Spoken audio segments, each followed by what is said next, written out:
live now.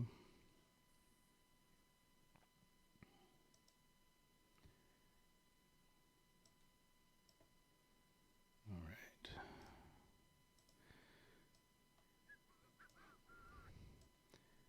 Yeah, we'll talk about the noise thing.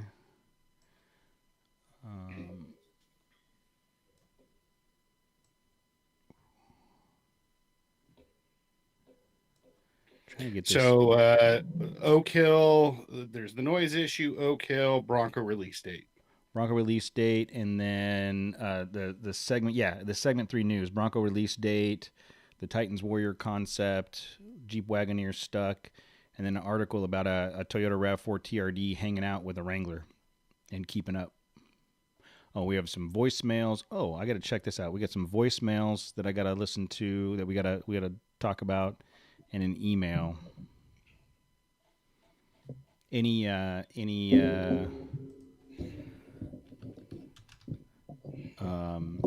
reviews, Jose? Yeah, one. Okay, I'll let you read that one when it comes up. Yeah, I'll bring it up right now. So let me do something real quick.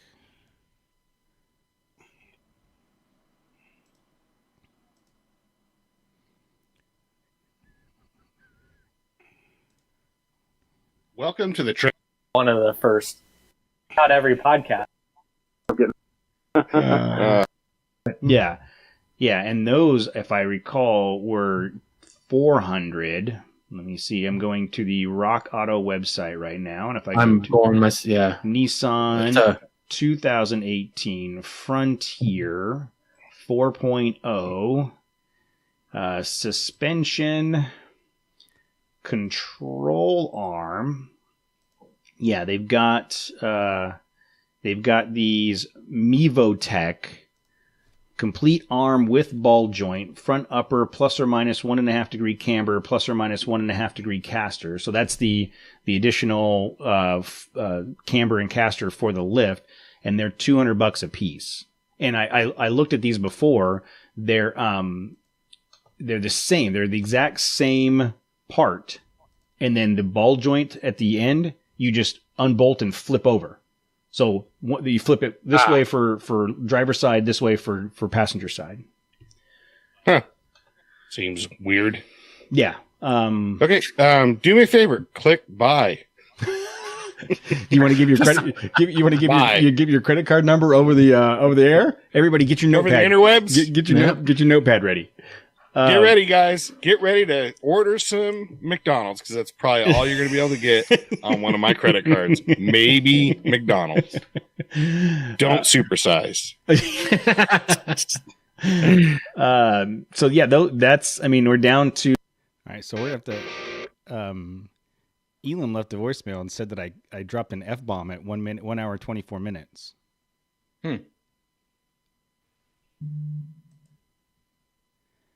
I'm trying to find it on the Elam's in the been at a site till 3 a.m. Go home, dude.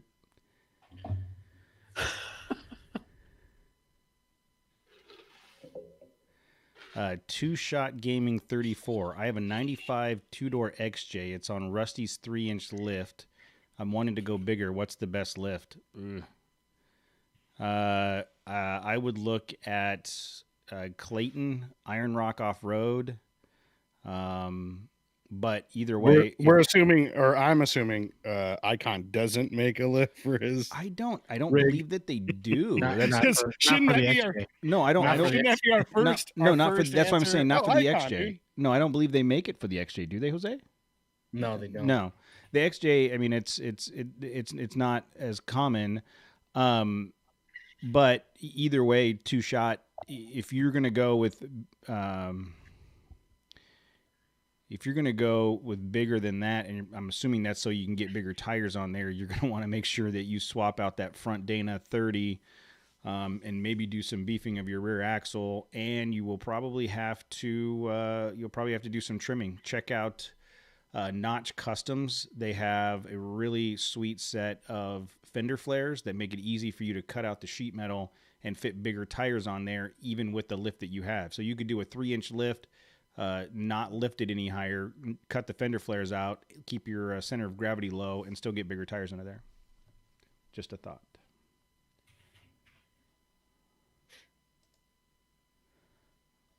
Okay. And Elam, we're going to listen to your voicemail. I don't know. I'm trying to find where you said that I did the bad thing. I don't think I did. All right. It was probably Jose disguising his voice. So, yeah. I try to sneak them in all the time. I have to with the fun police here. Yep. I thought you called them the funk police. I am the funk police. No. We want the funk. Ow. Gotta have that. Welcome to the Trail Chaser Podcast. Power sports, and they're super nice with some warranties. So and I'm trying to be like these Mevotech. And I'm trying to be like cost effective too, but I don't know what I think. Jose, what did you say was the top ranked or best set in your opinion? The common name that keeps coming up is what was the one word? PRG, the PRG, yeah, PRG, and that's kind of, I mean, look, that's kind of one thing you don't want to skimp on. It's like control arms, yeah. And there's those ones that Dave from Nissan Nation told us about. I think I sent you the Rock Auto ones, right? From Rock Auto. There's the Rock Auto ones. They were good. Yeah. So look at those. My understanding is from him is that they're pretty much like PRG knockoffs, or they're we're just same, but same design. Right? Yeah. Yeah. And those, if I recall, right were I'm trying to queue it up. 400. You see, I'm going to the Rock Auto website right now. We're just getting started. Nissan. I was trying to get it queued up. There's only a couple people in there. I was trying to get it queued up to where Elam said that I cursed because I don't think that I did. Hold on. Yeah, and thanks for the heads up, dude. I didn't know we were live. Hey, it was only an hour. I said we're going live. So let's just listen to the whole thing. No, he said it was 1 hour and 24 minutes. I'm trying to find it at 1 hour and 24 minutes. Just started from the beginning, and then we're at 30 more seconds. Hold on. Yeah, 2018 Frontier 4.0 suspension control arm. Yeah, they've got these. So now that's Mevotech. Here's 1 hour 24 minutes. He said I cursed. Yeah, him. now he's saying the previous week. So, are you going to keep listening to this guy? He doesn't even know what he's talking about. So we're going to go ahead and close that. I'll have to go to. You think so? Maybe we can. We'll just keep going. Keep playing it, and we'll just keep reacting to us on 120. Welcome to the Trailchasers Podcast. So on episode 126. Let's go to so that section up. Look, you're dumb. Hold on. I don't even know. And it took me another. You went and keep going. Okay, well, I'll have to find it. I didn't have a chance to find it. I'll find another. Please stop this. I'll find it. Can you just stop it? My head hurts. Okay, we are streaming live, guys. Get your stuff together. I don't understand what's going on. You keep shaking it's like we're in an ant farm. You just keep shaking it up. Get our shit together. Okay, you guys ready? Stop shaking the farm. 3. Hold on, wait. I gotta get my notepad because I'm sure Jose's gonna make a curse, and I'm gonna have to write it down. Hold on. I keep telling you, dude. Just put the E on the. Click the E explicit button. I know we're getting there. We're getting there. Now I can really. Apparently, you keep cussing and stuff on all the episodes. Apparently, yeah, you're the one dropping more F-bombs than me. 3, 2, 1.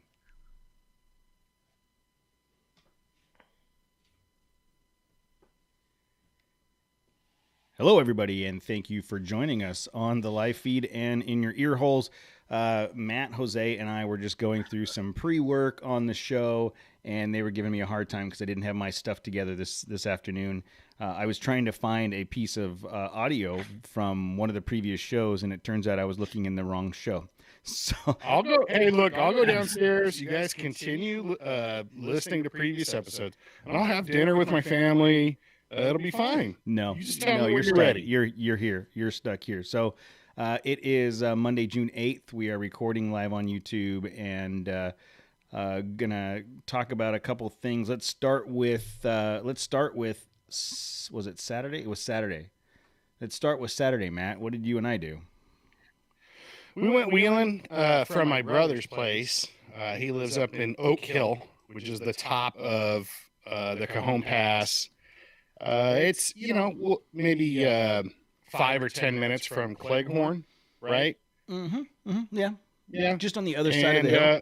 On the other side of the 15. So we went into Phelan or Phelan. I'm not sure exactly. So Victorville, you're saying? You guys were in Victorville? No, no way, dude. Hesperia. No way, dude. You're still 20 minutes away from Victorville. You got to go deep. So. Nope. But once you if cross that hill, it's Victorville.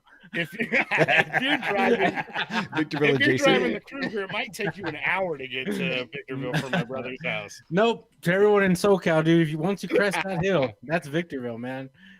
Look, it's not my house, so I mean, yeah, but you're associated.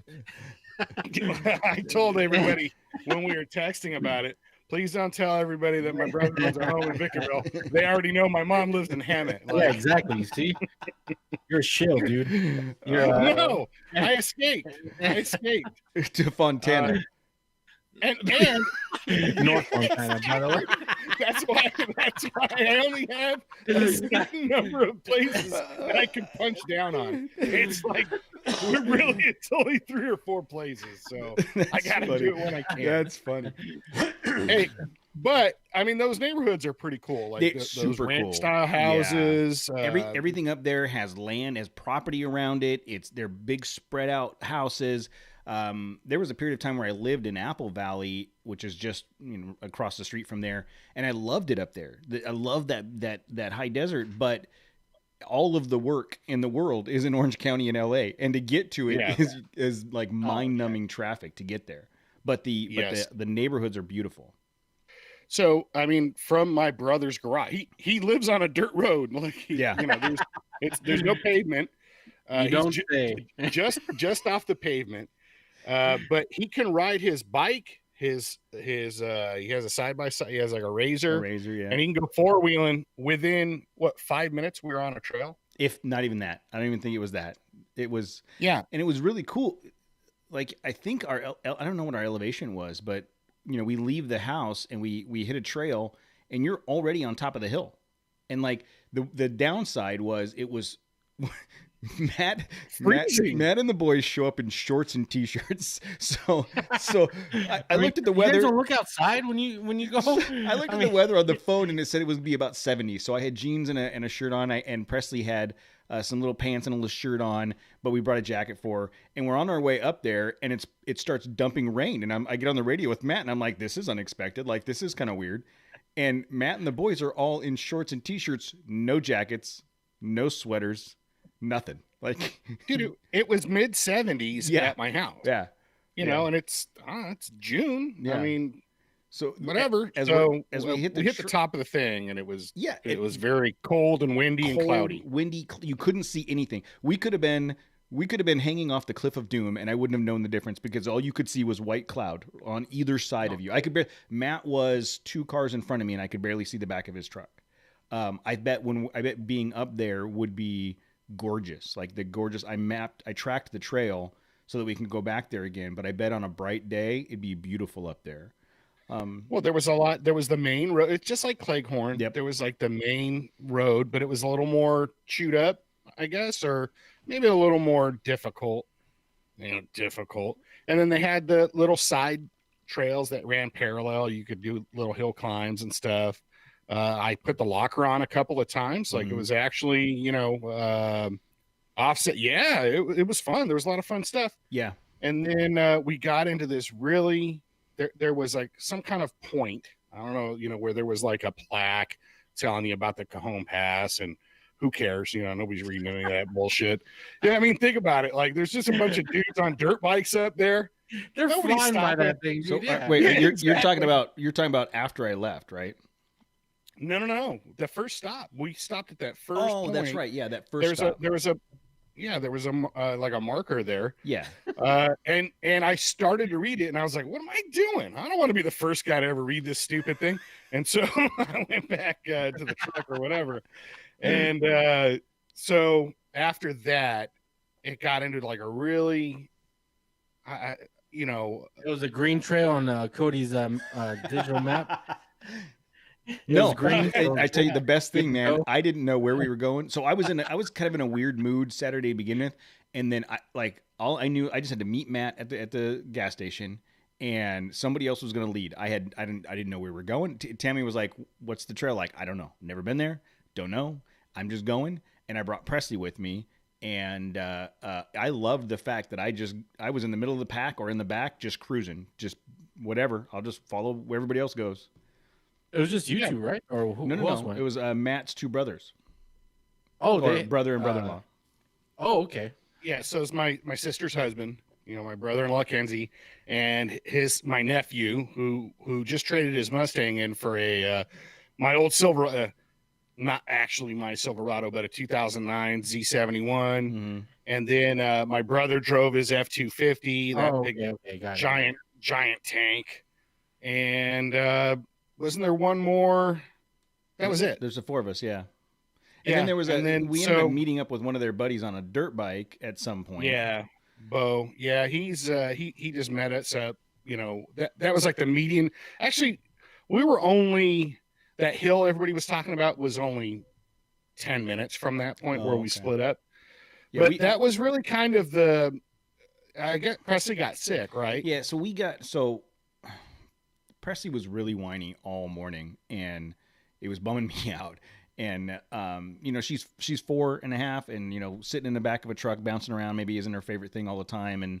And it was just her and I was trying to keep her occupied. She loves being there. She loves playing in the dirt. She loves playing with the boys. She loves that part of it. But the actual driving, the last 3 times we've gone out, 4 times, she's actually gotten sick and thrown up.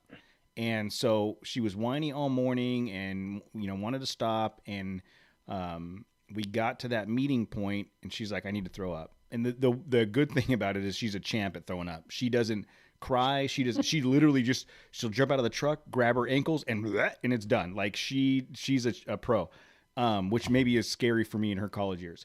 But she threw up, and by that time, that's horrible. And we hadn't been on the trail very long. I mean, I don't feel like it was maybe a couple hours, an hour. Yeah. Yeah, it was something like that. Yeah. But we were at a point where I saw on the map that if I just turned left, it would go straight out to the freeway. And I just told everybody, "Look, I'm sorry, man, I gotta go.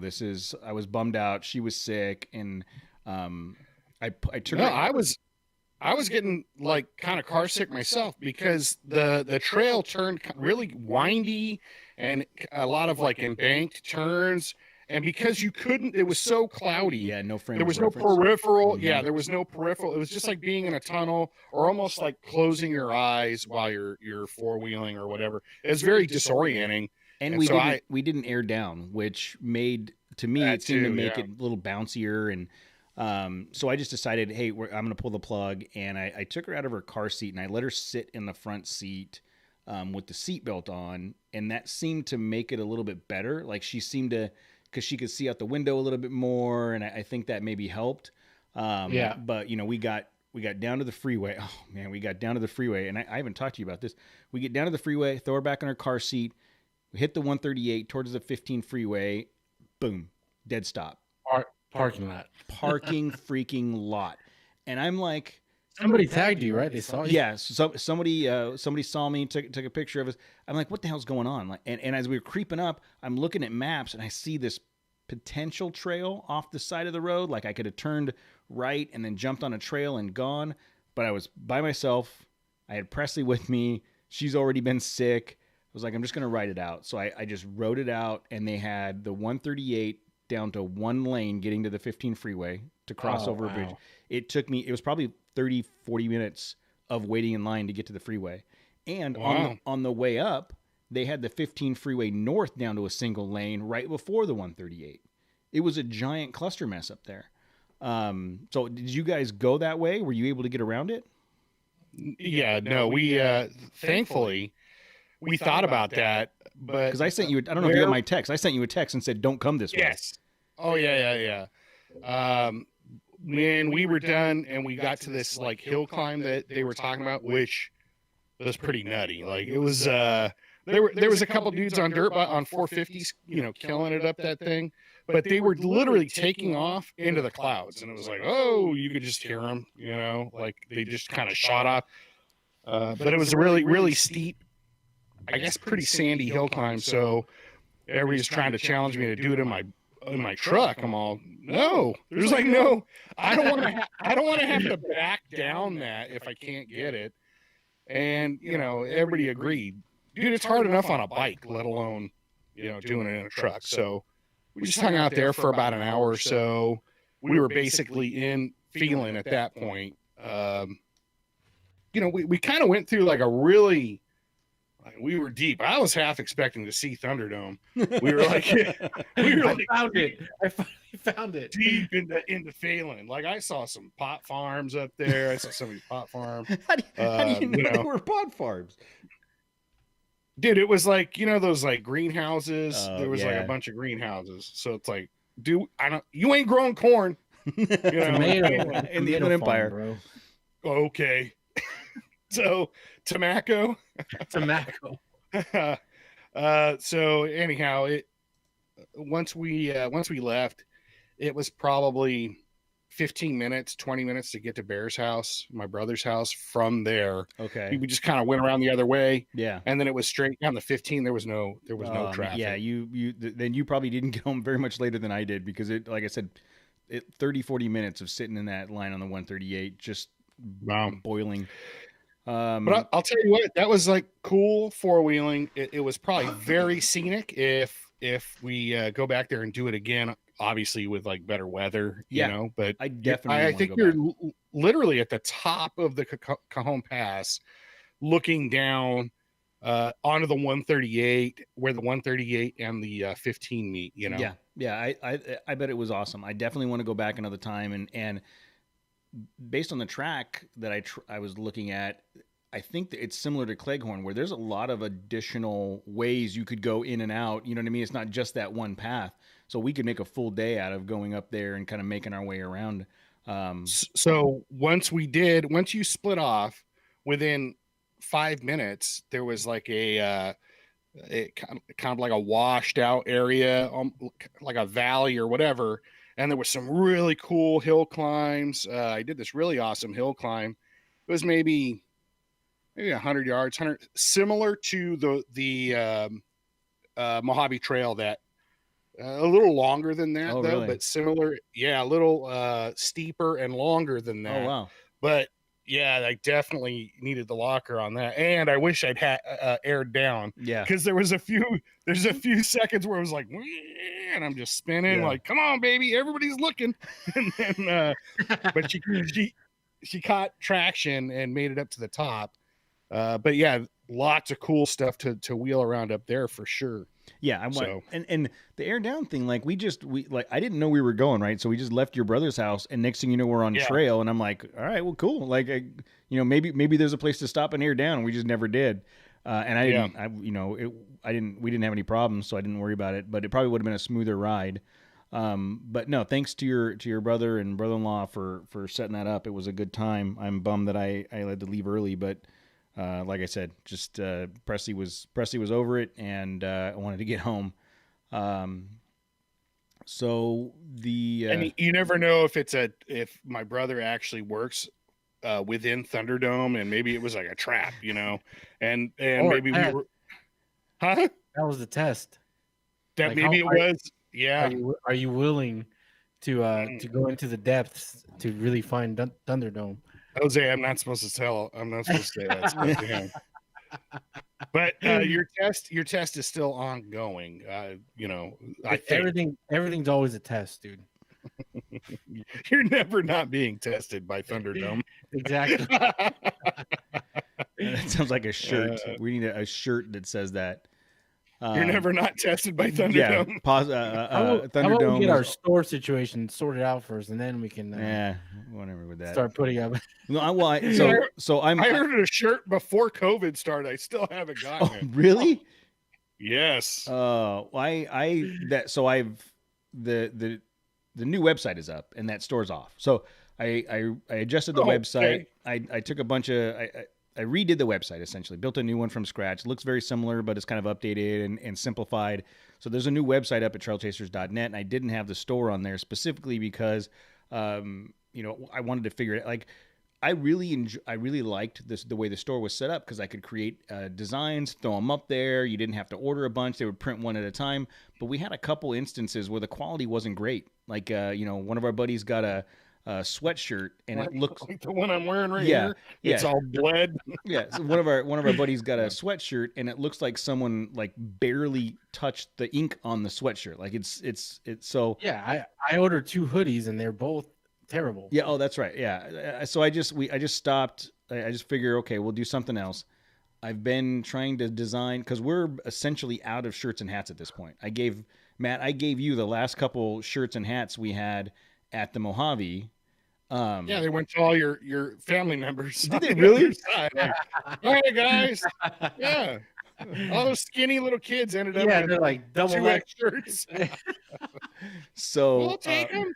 So right. I've been messing around with a couple t-shirt designs to come up with a new design for the next batch, and we're just gonna have to order another batch. And maybe what we'll do is order a little bit more than we did last time and put some of them up on for sale so that you can buy a shirt direct. But we'll have to figure that out. I mean, we're winging it as we are. Next thing I wanted to, I don't know about you guys, but on my side, the sound quality is way better tonight. Does it sound better on your side? It is.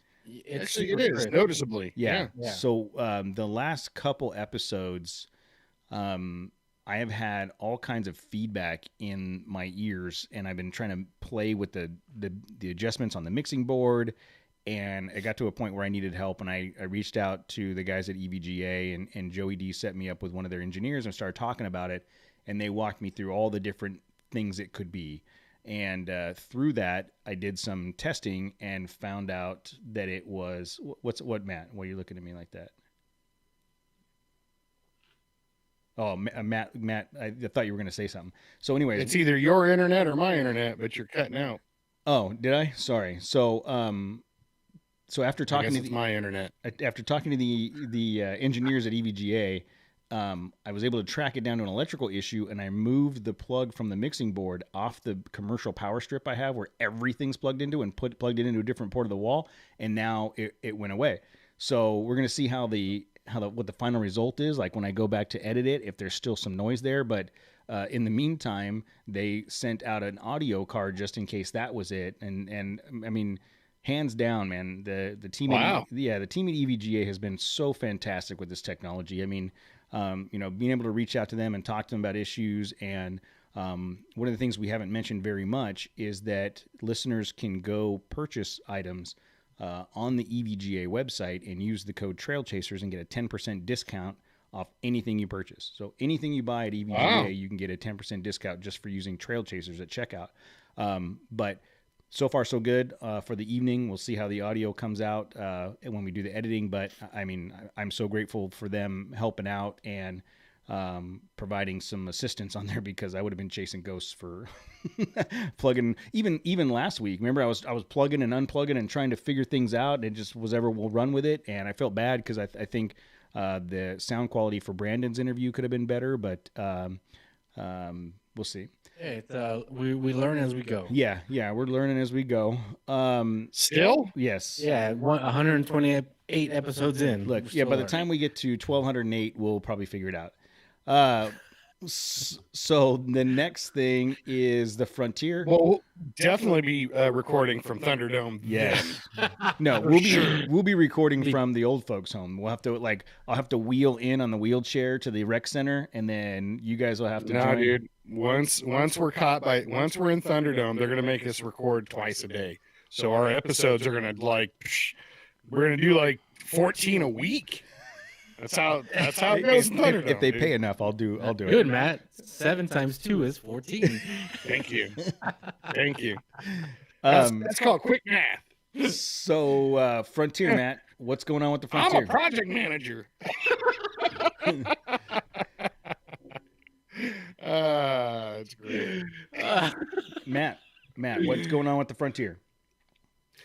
So, part showed up Saturday morning. So we're rocking. Wow. So what'd you end up going with? The Mevo Tech. Oh, okay. The My Votech. Yeah, it's just like you said. You just flip it over, flip the ball joint, and you're off and racing. And they seem like pretty heavy and stout, so they don't seem chintzy or anything. That's what they say about me too. No, you're heavy and stout. And that I'm heavy and at the stout same time. and chintzy. Oh, wow. Who says that? Based on the conversation Jose and I had before you joined, he's pretty cheap too. If you ask his wife. Yeah. Not cheap. I just I don't make a big deal about some things. Okay. So what is the plan? When are we doing this? I've already talked to my dad. We got the lift in the shop next Saturday, 9:00. Okay, so Mom's birthday is next Saturday. COVID, dude. Can't go up there. Can't go up there for COVID. Okay, so I'm indisposed. This upcoming weekend? This Saturday? Is this Saturday not good? This Saturday? No, this is a bad weekend. I am indisposed. The next one is like Father's Day. So are you serious, Jose? You're not available this weekend? I am not. It's for someone's birthday. What about Sunday? I am indisposed. Oh man! All right, so we're gonna need to have an off-air conversation about why you guys can't go to work on Friday and call in sick. But I feel the COVID coming on. I'll be in a quote meeting on Friday, so we'll figure that part out. But Monday. Yeah, but so now that you have the control arms, we have the control arms, the shocks, the wheels, the tire situation. Tire situation. They were in stock when I asked last. Was it Wednesday, Thursday? So I just shot an email to the guys over at Nexon to see if I can pick those up this week. So I can swing by there and pick them up at the warehouse on my way home, and we'll have everything ready to go. So, wow, we just got to. Matt, what are you feeling right now? Yes, what are you feeling right what's now? What's going through your head right now after seeing all these parts? Well, I've only seen pictures of the parts. I've actually touched the parts. They're nice. Whoa. I've touched your parts. You've already touched your parts? Jose. Yeah, Jose and I wanted to open up the box of the shocks and just like go through it. But I was like, that would be mean, not letting Matt open the box and see him for the first time. I didn't think you'd give a shit. Damn, dude. Would you guys like dry hunt my parts and stuff? No, we actually we ate donuts off of them. So okay. All right. So it sounds like in the near future, we have to figure out how to get your stuff installed. Like I said, Matt, what are you feeling right now? Yeah, like, are you excited? Super excited. It's when we just need time because we're getting new countertops. So the weekend after that, like Father's Day weekend, I got to demo my counters in my kitchen. So it's like, man, happy Father's Day to you. Yeah. Yeah. Nobody cares about that. nobody cares. Hey, Dick, get your ass to work, make some money, pay the bills. Then I went out. I'm not done with you on the weekends. I need you to do yard work. Have you been talking to Letty? Yeah. I don't know. Do you think we could do it over the course of a couple nights? Like if we... Well, I have to drive it. Well, I was just going to say, if you had another vehicle, you could drive my truck. I could drive the Renegade too if I had to, but that's the other thing too, is I really want to take advantage of putting it up on a lift and working at a comfortable level. Like crawling around. We're only going to lift it 4 feet off the ground anyways. No, we're going to do it the full lift this time. Yeah, so we just need to. I'm wondering if we had enough people, could we do it like on a Friday afternoon and get it done before Saturday because Jose's not available? I mean, I don't know. We'll have to figure that out. Well, again, we're not doing it at my dad's shop on a Friday afternoon. We're doing it probably at your house or something, which, if we got off early, which I could probably get off, I don't know. I'd like to think I can get off early, but you can barely get here at 6. How are you going to get off early? We're just talking about moving the show recording to 6:30 on Monday nights and Jose made the point that once there's traffic again, what's going to happen? We're going to have to push it back to 6:30. Yeah, we're going to have to push it back. There's traffic now. Is there? I don't know where are you guys still living in a cave or something? The traffic's back. It's it's almost back like full on. Everybody's it's almost back to normal. So I'm still good right now. Yeah, coming home. I'm working from home most days, or going to meetings or going to the office in the morning and getting out of there at a decent time, so it's not impacting me yet. But I'll tell you, Jose, you were asking, I already have spots around Baldwin Park and around my house where there's either gutters or not medians, but where you cross intersections and it's like, oh man, there's a dip there. So the 10 freeway right there off Francisquito where Laidlaw, Harley is and stuff. Yeah. Yes. That's a terrible spot. There's it's like an ongoing construction since I've been driving, dude. Yeah, that's only been 4 years. But yeah, 4. There's dude, that section of the 10 has been like that since the 90s. At least 15, dude, like a solid 15. Since the 90s, early 2000s. 90s, no joke. Yes. Yeah. No joke. At least 20 years. But I know what you're saying. Coming out of my neighborhood, there's a pretty good dip. And in the Tacoma, I would go, you'd hit it. And if I hit it with any kind of force, crank, you just hear the back end hit. I will come around the corner, and if no one's around, I'll punch it so that I can hit that dip. Because with the icon suspension, it just soaks it up. Yeah. So I'm looking forward to doing the install. I think it's going to be interesting because none of us have any experience with, what the underside of a Frontier looks like. And then once we get it installed, we have to put together a plan for a decent full day trip, like to Johnson Valley or what was it, Hodge Road, when we went to that one place up in Stoddard Wells. Yeah. I say we do an overnighter to the lava tubes. That's cool too. Why don't we camp out at Razor Road? The next day we go hit the lava tubes. We hit the Renegade Highway, the funnest highway in the world. We hit it twice. We hit it there. Highway there. Can we get from Razor? Can we? Yeah, we can get to the lava tubes because it's just past. It's not very far past the Traveler's Monument. Maybe what, an hour or two? Yeah, you're right. We could get to the tubes and back. Like even if we went on Saturday, like a Saturday morning, and went straight to the tubes, and then straight back and spent the night at Razor there. Yeah. Exactly. Oh man, we should do that. That's when we found out Icon was coming on. I thought I'm gonna rip the hell up. Wait till Mojave Trail this year. I'm either gonna die or I'm gonna break some land speed records on the Renegade Highway. And so we missed that. We missed it by a few weeks. Well, yeah, they had them ready a couple months ago, and I told Jeremy, let's hold off until after Mojave.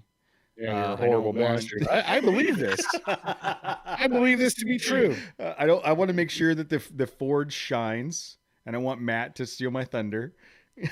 Yeah. I pretty much did in the punch bowl anyhow. I mean, he had him in his garage the whole time. The whole time, yeah. I don't know what's going on, man. I don't know what's happening, but No, I mean, this is really These guys. This is really exciting, though. Seriously, I mean, this is a one-off, custom-built suspension, Icon suspension for your Frontier, and we've talked about this in the past. There's billions of these trucks out there. A lot of them are being used. I just saw an article today when I was searching for some content was about someone wrote an article that said it's the most underrated pickup truck in the market, and it talked about how he'd been wheeling the crap out of it for a couple years, and I thought about putting in the content segment, but it's all stuff we've already talked about. It's all the things that we've already said 100 times, and I think that more people are going to figure it out, and Icon having a product for this would be great if the demand is there. Hey, let me know if I'm wrong about this, but Jeremy said like if they want to build up demand for that kit, right? Yeah, I think Jeremy's actually, I mean, not speaking for Icon, but in conversation, I believe that the team at Icon, if there was demand for a product for a specific application, they would step up to meet that demand. Now, what does that mean as far as like 12 people requesting it? Or is it 100 people? 100? Yeah, I don't know. 100. I don't know what that when from a business perspective, they're going to have to look at investment in time and tooling and all that stuff, right? So I don't know what demand they need, but I know there's like two schools of thought, right? And we were joking about it. It was a month or two ago when we had DeMello, and there was like 7 of us on, Jeremy. And talking about, let's put a $3,000 kit on a $5,000 truck. Yeah. And it's like, it's funny, but that $5,000 truck will still wheel the F out of anything else on the road. So it's, if you think about it, my point of view is, dude, I didn't spend a lot of money on that truck. Like, I'm ready to tear it up in that thing now. You still spent more than 20 grand on that truck. That's still, it's not like you bought a beater for $5,000. Yeah, exactly, dude. I mean, it was still a relatively, I guess cheap. I guess my point is, dude, I could have spent twice that amount on something, right? And then been more leery about driving it hard, or at this point now, it's been a year. I've had that truck for a year now. I've driven it really hard. I've had no issue. I had a dead battery. That was it. And that thing's like a little rock. It's just a little tank. I have utmost confidence in that thing. And when you think about, do you think a Toyota is built any better than that Nissan? Not based on what I've seen over the last year, right? Right. The difference will be, and this is the same argument about the Ford, is there is demonstrated proof of a Toyota Tacoma running for 200,000 miles, right? Whether or not the Frontier or the Ranger or any of those others will get there, that's yet to be seen.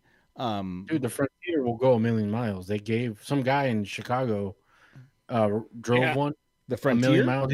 Yeah. Oh, he was a delivery driver, and Nissan gave him a brand new 2020 no Frontier. kidding.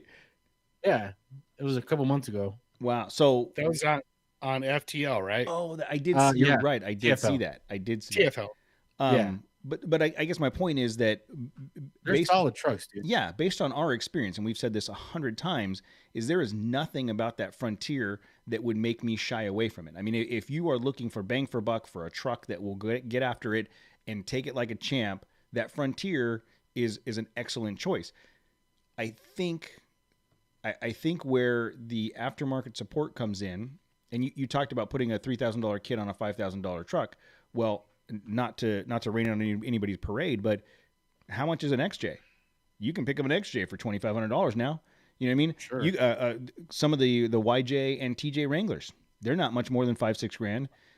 So you can get a beat up 80 series for $5 grand. Yeah. So I think it's less about the cost of the vehicle and more about the people that want to use it. So, if someone went out and bought a Gen 1 Frontier for $3 grand, if there was 200 of those people that bought Gen 1 Frontiers and reached out to Icon for kits tomorrow, they would make those kits.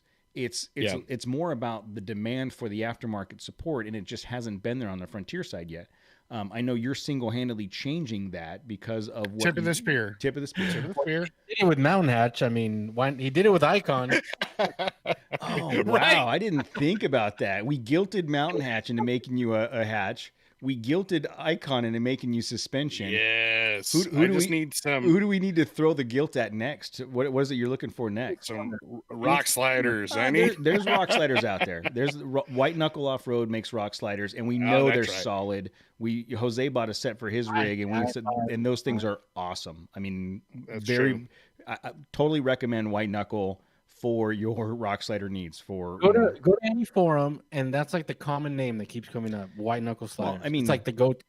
after we did the install on yours. I mean, they're solid as hell. Solid as hell. So I think that. So- Go ahead.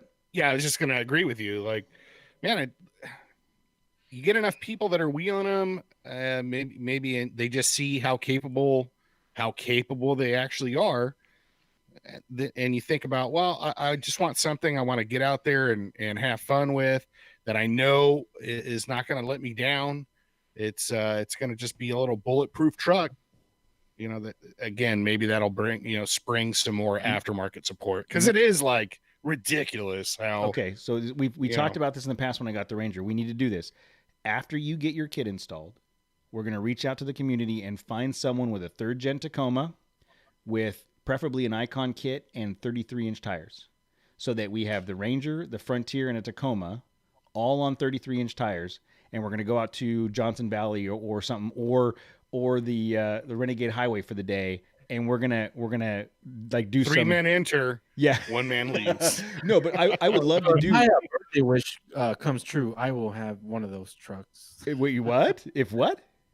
Yeah, I said if my birthday wish comes through, which is not. Dude, gonna happen, you just told me that you don't even do anything for your wife's birthday. Why would she do anything for you? You don't deserve This it. is my 35th birthday. This is a big one. Oh, God. Oh God. Excuse me. Like midlife crisis. Oh, Midlife crisis. I've been in a midlife crisis for 10 years. Like, I don't. It's funny because Can you get your midlife crisis at 25? Yeah. Well, considering I don't think I'm going to make it past 60, my midlife crisis was a long time ago. But honestly, I think it would be really cool to do that. Get someone, and I don't mean to call anybody out, but like Andy Sedano or one of those guys that is on YouTube that does a lot of it. Jesse Rizzo. Jesse Rizzo. That's right. Bought a 2020. 2020. Tacoma. Did he? Okay. Yeah. I heard. I saw heard what happened to his other one.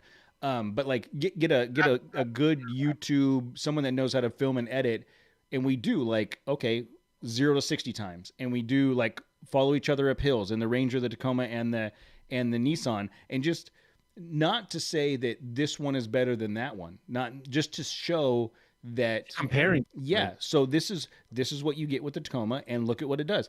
And I'd be willing to bet that at the end of the day, when we do that, you would Be on the same level. Yes, Yeah. most people would look at that and go, "Huh, the Frontier does the same thing that the Tacoma and the Ranger does, right?" I mean, we've talked about this for what most of the wheeling that we do, and I think a lot of our listeners do. Any one of those trucks would be rock solid. But let's do a video and call it out. So if Jesse or Andy or anybody else that does YouTube videos wants to help with that, please let us know. Your Nation Off Road is another big YouTube channel. He has a 2017 Tacoma that he just put 35s on. So he builds the crap out of his truck, dude. Well, I'd like to keep it 33s and a Gen 3 Tacoma, only because it's the same same similar, years, right? You know, it's, Matt's is an 18, mine's a 19. If we found someone with a 17, 18, 19, 20 Tacoma, and again, Jesse Rizzo is probably the one that we know, right? Yeah. I mean, And there's again, a lot of YouTube channels. it's not about who, although there will be some, I'm sure, making fun of each other, but it would be less about trying to identify which truck is better and more about demonstrating that any one of these trucks can do what the other one is doing. You know, that reminds me that segue alert. Segway alert. Segue alert. We had a comment on iTunes right? And it was Oh, yeah, perfect. we It had was a review. Yes, it We're was talking about the review, right? yes, Yeah. and it was the comment was it was from Pisa Runner. Yeah, Pisa. Pisa runner, Pisa. Pisa Yeah, runner. We'll he talk even about that in a minute. clarified. Oh, that's right, Pisa Runner.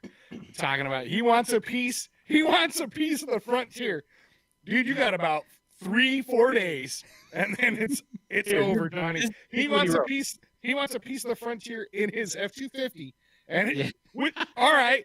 And then he goes, "It's not about the vehicle. It's about the driver." And I agree. His review. He left us a 5-star review, so thank you for that. And he posted, "I'll keep listening even though you bash me." And the Super Duty wants to run at Matt. It's not the truck, it's the driver. That's right. So you're doubly doomed, dude. I don't know what to tell you. I don't know. That guy would. It would be impressive to see somebody try and outwheel me with a F2, unless this thing's lifted and. Well, he sent some pictures. I sent that screenshot to you, and there are some pictures there. It looks like it's built, but he did in the Instagram conversation. He said, "I just listened to episode 120 of your podcast, catching up, and Cody, you were right when you read the review. It is Pisa Runner." And he said, "This is because the truck started out as a piece of shit and is now a piece of about 10 different Forerunners." Second of all, the Super Duty is backup rig and daily driver, but will always outwheel almost anything because it is the driver more than the rig. So Chris, Pisa Runner, back to the driver. yeah, part Chris, Pisa Runner Chris has a lot of confidence in his driving skills, and I cannot wait to get him out there on the trail and see what happens. But I have my toe strap ready for either one of you. That's right. Renegade Highway, Pisa Runner guy. Yeah, I wonder. I mean, call a date. I mean, a full size truck on Renegade Highway would be.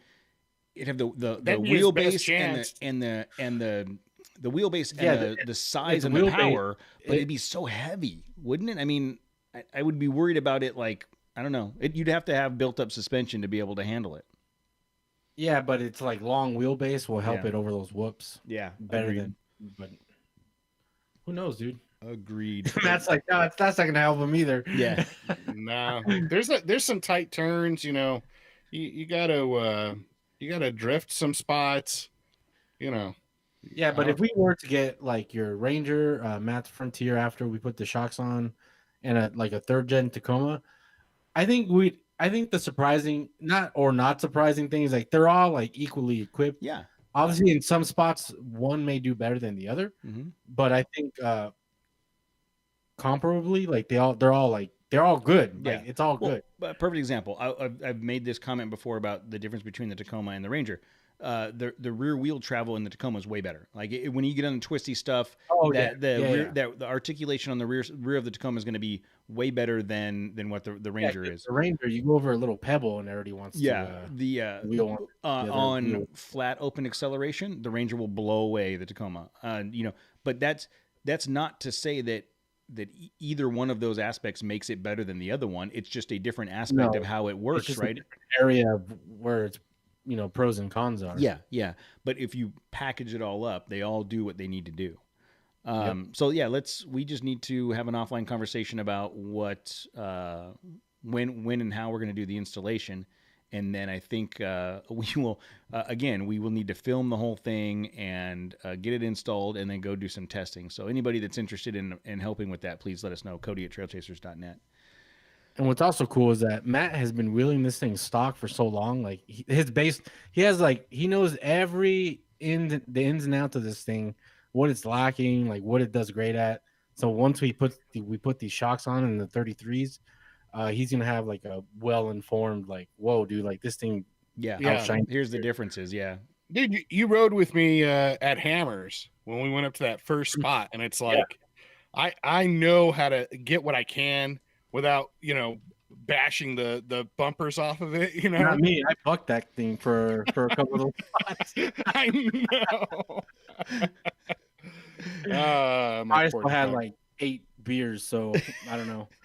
You mean 8 White Claws? 8 White Claws, yeah. Yeah. But she took it.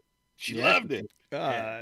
That's another thing. Like maybe we go out for that whole thing about doing the multiple, the 3 vehicle test. Maybe we go back out to where we were in Johnson Valley at that camp spot for Icon. Oh yeah, because there's that donut run we did. That donut run. Yes, that was an awesome test for your truck, dude. Just that whole area. There's that sand area there. There's the hill climb that we went up, where ZR2 Dave and all of us went up. That's right. There's the other long hill climb to get up to Backdoor. I mean, there's just right from that location. There's several hill you can climb, hit different terrain, hill different climb, types of sand, dirt, whoops. A lot of different stuff there. So that'd be another good testing ground. Okay, well, you're right, dude. That would be a perfect spot. So first we got to get it installed. First we got to get it. And Casey said that let him know he's ready to do it, but we just got to figure out when. Okay. I wanted to touch base on a couple news pieces. Did you guys see that the Bronco got a release date? Yeah, it's July, right? So July. Next month? Yeah, next month, July. So the Bronco will be officially released next month, July 2020. And Jose made the point last week. At this point, we've seen almost everything except the paint color. There's no point in holding on any longer. But they're gonna release it next month. And I didn't read about when the production is going to start, but I think originally they were planning on having it produced. I think they're releasing it later this year. So that turn of the calendar, so January of next year, they'd be ready to ship, ready to buy, right? I thought they were going to hit dealers fourth quarter of this year. Yeah, but I don't know. That would be cool. I mean, there's been a lot of talk and speculation. I'm really excited about it, and I know we've probably talked about it way too much for a vehicle that's not even out yet, but we spent a lot of time talking about Fords lately. I just want to say that. Well, I mean, you gotta go with what's trending, something that's 15, 20 years old, no one wants to talk about it. Your platform, your Ranger platform is like 10 years old, right? Yeah, but it's only 2 years old here in the States. So that will be interesting. I will be paying attention to that to see what's happening there. And then Matt, I don't know if you're able to actually click on the links in the show notes, but Nissan releases a concept for the new Titan Warrior truck, and I specifically I'm gonna try it. Go see what happens. If you put your cursor over it and click, then there'll be another drop down, and you click that button. Hold on, everybody. Oh. Pause. Whoa! Did he do it? Did it work? Hold on. Oh, Christ! I clicked yes. What? Nothing's happening. Okay, so there's the truck. Okay, scroll down. Now just click on the blue part. Yeah, just click the blue hyperlink. All right, there it is. I got it. Okay, I did it. Good job, Look Matt. at me. So I specifically put I'm this. a project man. That's the next T-shirt. I'm a project manager. Look at me, guys. I Opening links. specifically put this in there because if you scroll down a couple pictures, what do you see, Matt? That crazy, the same interior. It's orange interior. Yeah. Remember Matt, a month ago, said that if you want to make interior modern, you just got to put some orange trim in it. Well, there you go, That's dude. it. There it is. There you go. There it is. Was I wrong? No, it looks super. No. It looks super new. Honestly, that I haven't been a huge fan of the Titan. The latest version is really nice. They seem like really nice trucks. This Warrior concept would be awesome, and I think Dave and Dan talked about it from Nissan Nation. This thing would be bitching if they were actually to produce it. Yeah, I don't know, why? Because this is the second one they've built, right? Because they built a Titan Warrior concept before, maybe 4 years ago. Yep. With the diesel, but I don't know why they did another one. If they're not gonna if it's not like a hint at things to come. Yeah, don't know, but it has cool orange interior, so it's new and hip. That's it. That's what everybody's doing these days. You know what? If that you wanna blow minds, just put some orange stuff in the frontiers. It's like, oh, revamped. It's brand new. Look at these orange highlights, and it'll take away from the same front end. Everything looking the same. Nobody will notice. So you know what? Sure, that truck looks cool. I mean, what's the big deal? Like, they built a suspension underneath it, or it's their version of the the Rebel or the Raptor or whatever. Just it's just showing that they can do it. So, honest question here, because I've heard. I think this is like the third time now I've heard this is their version, whoever it is, of the Raptor. Is there an actual another version of the Raptor, or isn't the Raptor still like I'm going to praise Ford for a second. Isn't it actually like a lot? It's the head and shoulders above anybody else's. I think it's comparable the truck. I think it's the bar. It's the standard for the market. Yeah, for sure. What's that? It's definitely the bar, like Cody's saying, like because they were the first to market with like a off-road dedicated or like specific full-size truck.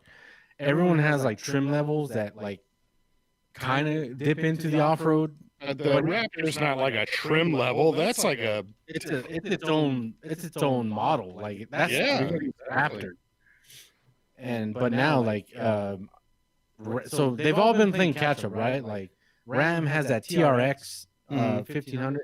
It's a supercharged V8 with they did a concept that had like 37s on King shocks, but apparently that's coming out this next year too. It's been spotted out in the wild, like testing in the dunes, like Glamis, Chevy. But I mean, like production level truck. Yeah. It's gonna be just because they decided, hey, we're gonna make like 500 of these or whatever. No, this is gonna be like they're all trying to compete for like the Raptor killer name, right? Yeah. So Ram's coming out with the TRX. Well, Chevy Ram already has the Rebel. Yeah, but that's kind of like just it's upgrade. Just a trim like, level. It's not a trim level. Okay. So Ram's coming out the TRX.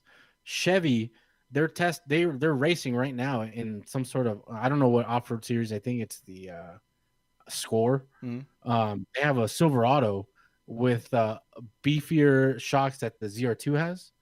So like a full bigger shock. Mm-hmm. The tri-cylinder or whatever, right? Shocks. Yeah. Yes. Yeah. So they're testing them. They have a bigger version of it for the Silverado, and they're testing that right now. And they did the same thing before the ZR2 came out. They were racing it. They were racing the prototype in some of those races, and then they released the ZR2. So I don't think we'll have to wait much longer. Maybe next year too for that Silverado to come out. Yeah, but what are they going to call it? They already have that Trail Boss trim, which is kind of lame. I forgot ZR1. I think the ZR1 Silverado. Oh. Yeah. So you have Ram, you have Chevrolet, GM, and if Toyota needs to step up their game because the Tundra. They have the TRD off-road Tundra, but I don't know that TRD Pro. That's what I'm saying. The TRD Pro Tundra, but even with that, I don't know that it competes. I wouldn't call it a Raptor contender, no, to contend with the Raptor. But if they update that truck to be like a true Raptor killer, that'd be cool. And if Nissan does the same, the more competition, the better, because it's just going to elevate everything else, right? I would think so. You would think so. And I'm sure I mentioned it before in the show. There's a video. I think it's called Built in Baja, and it's about the 2017 Raptor, where they took a production Raptor and modified it to compete in the Baja 1000. So they put the at the time that previous gens fenders on it to disguise it. Yeah, and they were also torture testing before that. They were torture testing the EcoBoost that they ran in the Baja 500 or 1000 too. Yeah, but it's a really cool documentary just about what goes into building an off-road vehicle that is suitable for production and still has the chops to be able to go out and wheel in a competitive off-road race. So I mean, it's definitely, even if you're not a Ford fan, it's definitely worth a watch.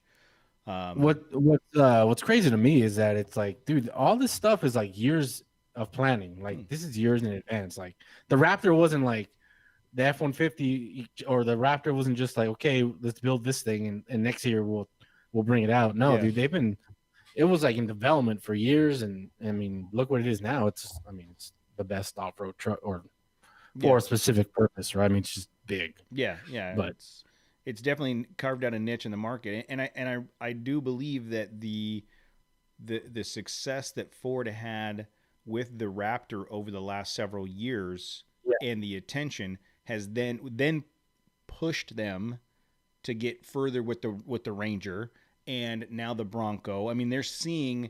There's another article. I don't even know if I put it in the show notes. There's an article about how four-wheel drive vehicles are the most popular. More than 50% of vehicles purchased in 2019, I think it said, were some form of four-wheel drive or all-wheel drive vehicle.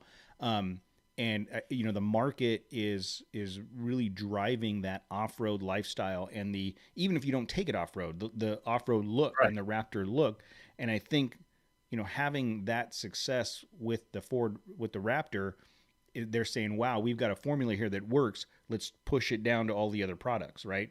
So I would love to see the Ranger Raptor come out soon. Yeah, because look at all the Tacomas you see on the road. Like they're all the TRD off road. It's rare where you don't see the TRD off road. Yeah. I was gonna say, as far as the Raptor being like the measuring the bar that you measure, these trucks, I remember, because you still have brand loyalty. Like I still consider myself a Chevy guy, as far as I've always owned Chevys prior to this truck, and or Mopar. I was a Mopar guy way back in the day, and as far as muscle cars or whatever. And when the Mustangs and Camaros came out, I think it was like the mid '90s, where they were starting to come back with like real horsepower again. Yeah. Remember, there's the dead years, like the 80s, where it was just the Mustang garbage. 2. Everything was good. The IROC Camaros. They might have looked cool to some people, but they were gutless. And then in the 90s, like there was, you had the fuel injection technology caught up to where you can get 300 horsepower. That was like a kind of a big thing. And I wanted Mopar to come out with a pony car so bad. Like, please just put a V8 in something. I want to be a Mopar guy. I want to be a Dodge person. And so I kind of equate the same thing. Like, you would think there's so many truck people that, Chevy guys, and I guess especially Chevy guys, but Dodge owners that I want to do what that Raptor's doing, but I want to do it in my truck, So it is at this point now, dude, the Raptor's been around how long? 15 years? No, has it really? It's been a long time. No, 10 years. 2010, 2009, I think was the first year. Okay, 10 years. 2009, 2010. 10 years. How many times you heard Raptor Killer? And how many are there? Yeah. There's none. Well, there's none. I did watch a video. I did watch a video where someone took it was a 1 or 2 year old Raptor that they purchased used, and then they bought a Dodge Ram 4x4 used. Raptor was $40,000 or whatever. The Dodge was $20,000. They took the $20,000 savings, put it into off-road upgrades in the Dodge, and that upgraded Dodge kept up with or blew away the Raptor for less money. So sure. But that Raptor has from the factory. Yes, I was just going to say that's the difference. It's a Raptor the difference badge. is it's turnkey. You don't have to. You just buy it and you hit the dirt. And that's what the article was saying. I'll try to find where it was, and it was a YouTube page, YouTube video, and they were saying yes. I mean, so they were just proving the point that you could get the same level of performance for less money, but you would not get the turnkey Raptor. I'm out the door. You know what I mean? Yeah. Yeah. Plus I'm kind of I'm about to change the suspension on my truck, but I feel confident, knowing that it's Icon. But, Ford and the big three or these manufacturers, they put millions of dollars, and they have it, hundreds of engineers when they set up these suspensions and stuff, So yeah, but they set them up for a specific use. Here, use my Ranger as a perfect example. Millions of dollars of engineering. That platform's been running for 10 years overseas, but you guys saw how that FX4 suspension worked off road. And Yeah. on road it was fine. On road it was fine. But they built that truck to be an on road truck with the option to go off road, right? Changing the FX4 suspension out with the Icon kit elevated that truck's performance tenfold. Like, just as much as I loved that truck before, even if it was stock, I would still love it. Honestly, so we took it out the one night right before we put the suspension on it. I don't think you could have kept up with me out at Johnson Valley. Oh no, maybe maybe with the stock suspension on it. How stiff the back end looked. I honestly I don't think so. No, I 100% agree.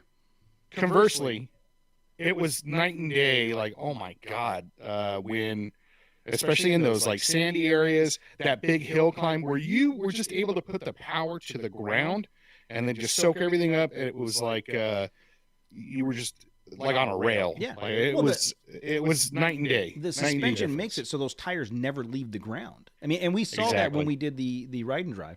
The tires never leave the ground, and you don't get the bucking of the back end back and forth, right? So that's the huge difference. So I agree with you that yes, a stock Dodge 4x4 has a lot of R&D and engineering, but when they built the Raptor, they did not build it to be a smooth. I'm assuming they didn't. The smooth street ride wasn't the primary driving force behind it. It was True. I want to hit to the race roads. Baja. Yeah, Dude. yeah. So that's the difference, right? So I think that the again going back to circle back that I was just gonna say that's a choice too, though. I think my tires are getting loud. I know they're getting louder because I think they're starting to get marred up. Like the just chewed up. I mean, we're running over. It's been a year now that we're going over rocks or whatever, and I don't care. Like, I don't care. I'm not saying they're super loud, but they're noticeably louder than when I first got them. well, you're also running them at 112 psi. You know what? You got Flintstone wheels. Come on, man.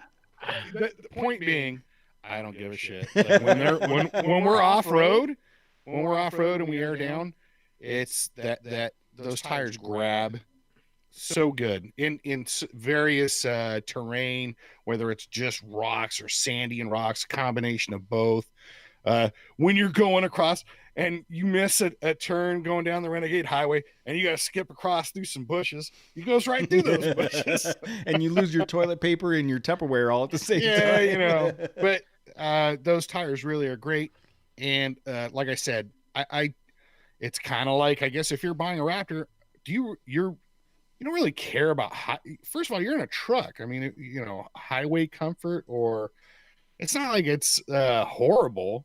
But if you're off-roading, I would prefer give me that capability, number one, and then I'll deal with sitting on the highway, whether some dude, I'm sitting in traffic anyhow. It's not like I'm doing how often do you even get up to highway speeds, really? It's like if you buy a Ferrari and live in LA. Yeah. Like, what's the point? If you're on the Exactly. 405 going nowhere, dude. That's right. The same guy is looking in your window like, who's that? Who's that? Trying to look at you. Well, we'll see. We'll see what happens. And it's Will Smith. I saw Will Smith one time out in Hollywood. Really?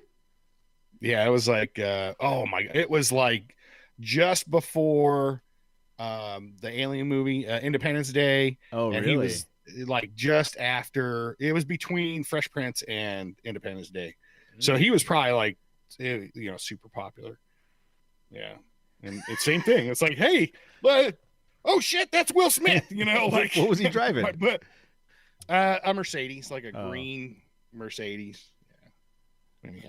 That's like the same thing. Sometimes you see famous people out here. That's the TMZ section of the show today. And there you go. Sponsored by Well, let's go to the next article. Did you guys see this article I posted of the Jeep Wagoneer that got stuck? What? So the prototype Jeep, prototype Jeep Wagoneer. Do a search for Jeep Wagoneer stuck. That's hilarious. Prototype dude. Wow. Jeep Wagoneer is somewhere out in the world, and it looks like the guys driving it pulled off to the shoulder of the road, and it was a little bit deeper than they thought it was, and they buried the right side of the Wagoneer, and it looks like they high centered it and had to call a tow truck to get them out. That's funny, dude. That sucks. Jose could have done it. Where were you, Jose? I was at Starbucks getting a coffee. Oh, no, I think what's funny is after it got stuck, they put a car cover over it to try to cover the whole thing up. Like in one of the pictures, they got it fully covered until the tow truck shows up to get him out. Well, dude, this thing's supposedly going to be like $100,000 when this thing comes out. Oh my god! Yeah, it's really it's supposed to be like a big 4x4 luxury thing, right? It's targeting the Land Cruiser. I mean, the new Land Cruiser is $85,000. The new Toyota, right, Jose? The 2020 is like $85,000. So this is supposed to target the Land Cruiser, Land Rover, Range Rover version of full size luxury off road. Although I doubt that you would take this thing off road with any serious effort. Yeah, if you're getting stuck on the side of the road and on a little ditch, that is probably driver error when you look at that little ditch on the side of the road, and it's got crappy little tires on it, and yeah. But if it has any off-road tech that I'm sure it has, it wouldn't have been able to get out, dude. You would think that guy didn't know where that stuff was, though. He was like, probably. I don't know. He's an intern. Buttons. He's an intern that they told him to just drive it to the other factory so that they could do some testing, and he had to pull over to pee. Can you imagine? He's a 22-year-old intern, and he had to just pull over and pee, and he's had to call his boss, and he's like, your fully capable off-road vehicle is stuck in the mud here someplace. It's like you had one job. Yeah. That sucks I for can't them. believe that the price of vehicles. It's insane, dude. It's insane. How is that? When I think about 45, 50 grand for a new whatever, I think, God, that's a ton of money. How are people affording this stuff? They're financing them for 10 years. Yeah. Jeez, the man, MSRP that just seems crazy. The MSRP on the 2020 Land Cruiser is $85,415. I don't know who buys that. I don't even know. Even a Raptor, dude, it's like $70K brand new. 70, 80K out the door. 2020 Range Rover is $90,000. So at least in a Raptor, you can go kick some ass in the desert. Yeah, that's true. it. Yeah, yeah. I think if you're right now, a quick search said that the 2020 F-150 Raptor is $55,000 base. Yeah, but I don't think you'll find any base model. No, so 65, let's say, right? I mean, whatever. So it's starting at 53,455. So let's say you put another 10 grand to it, 65. That's Gladiator Rubicon level. That's JL Rubicon. You know what I mean? I mean, so if you're a desert guy, if you're a Glamis guy or a Renegade Highway guy, and you've got the choice between the Raptor and the Gladiator, I mean, the Raptor for $65K in the Raptor, you're done. You don't have to add any extra aftermarket stuff. You know what I mean? So exactly. I think if you bought a Gladiator and wanted to do some of the same stuff, and no one bash me for saying that the Jeep's better. I'm just saying overall off-road capabilities for what the Ford is doing, the flat out desert stuff, not the rock crawling, not the tight trails, not the stuff that we've talked about. You're gonna buy that Gladiator for 55, 60 and put another 5 to 10 in it. So I don't think it's that far off. Yeah, but when did like the new normal become 40 grand for a new car? Like full size trucks used to be 30K. Look, my Silverado I bought it brand new, 2007. It was not 4-wheel drive, but I got it for like 24,000, brand Mm-hmm. new, brand new. My That's comical now, you know. My- You can't get anything for 24. my 2003 Dodge Ram 1500 quad cab 4x4 in 2003 was 33,000, and my 2011 Dodge I think was just under 40. That was an F250 quad cab 4x4, was just under 40, like 38 or something like that. And yeah, that same truck today is 55K. Yeah, I don't know what happened, dude. But people, the reason why they're charging that much is because people are paying for it. People are paying it. There's gladiators why. everywhere right now. Everywhere you go, you see gladiators driving around, and rightfully They're so. all Rubicons. Yeah, and the Gladiator was named, pickup truck of the year or off-road vehicle of the year, whatever it was, and rightfully so. I mean, off the showroom floor, that Gladiator Rubicon will do everything you need it to do, right? I mean, there's no doubting that. But it's freaking $60,000, you know. By the time you figure it, you buy it. So Thank God I got my house when I did, because it's like I don't know if the way things are going, 5 years, and I make pretty decent money. Like it's not like I'm a chump. Something's gotta. I think we're setting up. I'm gonna change the subject here. I think we're seeing like a 2008 scenario again coming up here, because it has to reset. Well, it's already being propelled right now. It's happening right now. Yeah, it's happening right now. The COVID has knocked us into a recession. I just read an article about that today. So Hold on, I gotta get my tinfoil hat. Bro. Oh no! Oh, no, oh, yeah, go get it. No! We're not doing it. We're not doing Get it. it. Let's do it. Matt, have you been getting those texts I've been sending the group? Matt doesn't look at texts. Max doesn't. He doesn't care. You guys always have like your texts and look at this, look at that. It's always at the worst time. Like, dude, I have like 15 emails I gotta put out, and then I gotta adjust this schedule, and then I got, like it's never ending for me right now. If you guys text me like, I don't know, Saturday. 2 a.m. Yeah, Saturday, exactly. Saturdays between 8 and midnight. I'm probably good, like I'll answer you. Dude, I was going down the rabbit hole, man. Yeah, no, dude, that's look. And I wanted to. You know what? After we record tonight, or after we're done, I'll go back through there. I you know me. I love conspiracy stuff. That's not on. It's not on the itinerary for tonight. We don't have time. We do not. There's the fun police. We don't have time. Maybe if we get through the last couple articles, we can.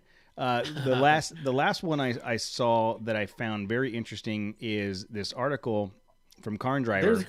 There's a conspiracy there, because I want to know how much Toyota paid Car and Driver to say that the RAV4 is on par with the Jeep Wrangler. Well, yeah. Rubicon. So the title says 2020 Jeep Wrangler Rubicon versus the 2020 Toyota RAV4 TRD crossover torture test. And I read that. I'm like, well, whose dumb idea was that? Why would you do that? Why would you even put that's if you're trying to compare, those are two completely different vehicles. Like that, you can't say, oh, we're going to see that's stupid, right? So I just decided I'm gonna read through it, and the TLDR too long didn't read is this. It says, this I didn't expect. I figured most of the RAV4's days would be spent on the end of a strap. The Jeep disabusing the Toyota of its off-road delusions, one obstacle at a time. Instead, the RAV4 proved that it can actually survive some seriously dumb off-pavement exploits. Sure, all-terrain tires help a ton. We would not expect a lower trim highway-focused rubber to provide the necessary traction for my antics. Nevertheless, this thing is legit. Yeah, I could have gotten stuck if I had followed the Jeep in the deepest slop, and I would have destroyed the vehicle in the process. In this case, it turns out the crossover off-road fantasy is pretty real. So I read through the article, and they basically took a Rubicon on this trail and had the RAV4 follow it. And they were like, hey, we're going to go in this puddle. And so it did it. And it talks about how the RAV4 got stuck in this puddle, and then they started using the gadgetry of the TRD off-road, and it worked itself out. And it didn't take the exact same path as the Rubicon did, or the same line or whatever, but it was able to spend the day following a Rubicon through a fairly decent off-road trail, from what I read. And I think it looks pretty gnarly, dude. From the pictures that they show, it looks pretty. It's more muddy than anything, but it's still pretty gnarly. But But my point in adding this is we have had how many of these conversations about do you need to spend $65,000 on a Rubicon to be able to go wheel and have fun? You know, can you do it in something a little bit more convenient or cheaper or more on-road performance and all those things? And if the RAV4... Damn, dude. I mean, hold on. I'm looking at these photos. Hold on. That's pretty legit, man. That's what I'm saying, dude. This thing's on 3 wheels like it's stuck in a hole. It seems like they tried to fjord the Mississippi or something a couple of times. Damn. Wow. What they're not telling you though is that RAV4 TRD off-road is like $38,000. And for that money, you're like you can buy a Tacoma off-road. You can buy a 4Runner off-road, but you can buy. Let's go back to conversations we've had in the past, though. I mean, if you're looking for a crossover SUV with good gas mileage, where you can put your kids in the back, and it's comfortable on the road, you could drive it to work and back every day, right? I mean, that's. Yeah, I don't want to hear about gas mileage. If you got a 4-wheel drive, and you're gonna wheel it. I don't know. No, I'm gonna go. Sure, I guess I'm gonna go back to a statement Jose made 3-4 weeks ago, where we talked about the quote adventure vehicle segment, and no one has stepped up to claim the adventure vehicle segment, right? We talked about Subaru doing it and some of the other smaller, like the Jeep Renegade and those kinds of things. Based on this article, that sounds like the TRD off-road RAV4 is squarely in that list of adventure vehicles that you can have a good time in. But I agree. Sorry, Matt, to cut you off. The only thing. We lost Jose. So clearly, wherever he had to say didn't matter. No, there he is. You guys hear? Oh, you're back. I'm back. I said the only thing that I completely agree with you about the adventure segment. But if the only thing is the price. If this thing was like $25,000, that'd be great, dude. That's like that's a home run all day. But when you're going to pay $38 or $38,000, this one said prices tested is $41,880.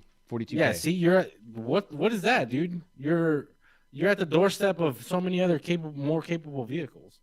But you know what? Looking at that, the RAV4 is different than what I remember. Mm-hmm. Like, wasn't the RAV4 like a little tiny? It was a shit box. It was just a little shit box. Remember when it was like super round and bulbous? It looked like like a Jetsons car.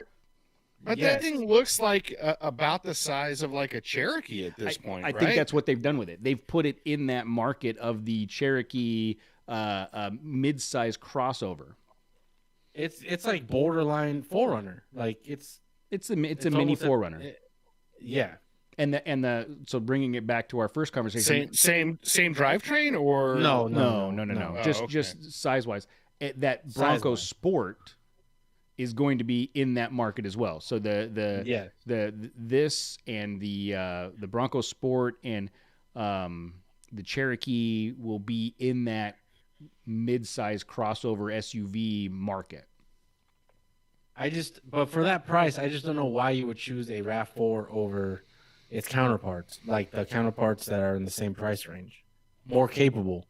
Besides the fuel mileage, which is probably, well, again, nominal. Yeah, but you're saying why would you choose it over a Tacoma or a 4Runner or a Jeep? You can find a Jeep JL for that price, $41,000.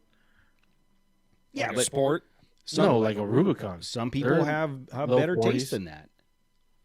I agree with you there, but I'm just saying. And this one can actually get wet. I said that specifically because Tim joined us. I said that specifically because Tim joined us in the live chat right now, and he's already bagging on me, and he just got here. Man. But I don't know. It's just like if you're buying the TRD off-road RAV4, your mindset's pretty much like, I think I'm going to start getting into this hobby, right? Well, but at $41,000 though, you're just like, dude, like, get something else that's way more capable. No. I'm not saying that. I get what you're saying, price wise. I get what you're saying, but going back to the conversation about the Cherokee, the Renegade, the Compass, the RAV4, those are vehicles that is going to be someone's commuter vehicle with their kids in the back. It's a grocery getter and it's a soccer mom. Yeah, it's a soccer mom vehicle. but on the weekend they want to go to the mountains. They want to go, something. At least in this application, it can do it. I'm not saying that I would spend 41 grand on it. The only thing I have a problem with is the price. Yeah. Like they need to price this thing at like $30K most. But that's Toyota's if you live in the mountains though, right? And it's just nice having that 4-wheel drive when it's snowing or the weather's bad. That's what that vehicle is for. Like you're going up and down the mountain a lot, or whatever. You live in an area that has weather like that. That's those moms are buying those vehicles. That's it right there. And if they do take them out in the dirt, check it out. It'll actually do some stuff. I think that's the idea behind it. You're not going to buy that rather than, or you're not even looking at the JL. No, if you're looking at that RAV4. But you're right. That's like a perfect Canada car. Yeah, but to Jose's point, the Cherokee Trailhawk is $35,000. So it's 6K less. 6K less. And probably just as capable. Probably even more because I think the Cherokee has a locker. Oh, you're right. The Trailhawk's it's got skid plates and stuff like that, I'm sure, too. Yeah. Yeah, so I mean, I get what you're saying, Jose, but that's Toyota's jam, though, right? If everybody in the market is selling at $35,000, they're going to sell it at $39,000, right? That's because they have that reliability thing going on. Like that's their biggest trump card.